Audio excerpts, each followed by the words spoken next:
ఈరోజు దేవుని వాగ్దానము ప్రసంగి గ్రంథము 12వ అధ్యాయము 14వ వచనము. గూఢమైన ప్రతి అంశమును గూర్చి దేవుడు విమర్శ చేయునప్పుడు ఆయన ప్రతిక్రియను అది మంచిదే కానీ చెడ్డదే కానీ తీర్పులోనికి తెచ్చును. ప్రార్థన.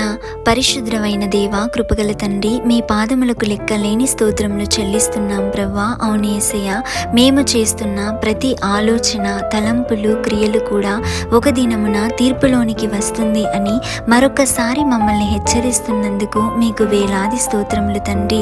మీరు మమ్మల్ని విమర్శ చేయు దినమున జ్ఞాపకముంచుకొని భయము కలిగి జీవించే వారముగా మేము ఉండటానికి సహాయము చేయండి. మంచి చెడులను గురించిన జ్ఞానమును దయచేయండి. పాపమును విడిచిపెట్టి పరిశుద్ధంగా జీవించే కృపను, ఈ లోకములో మీ బిడ్డలుగా, మీ రాజ్య వారసులుగా జీవించే భాగ్యమును మా అందరికీ అనుగ్రహించుమని నజరేయుడైన యేసు నామములో అడిగి వేడుకొని పొంది ఉన్నాము తండ్రి. ఆమేన్.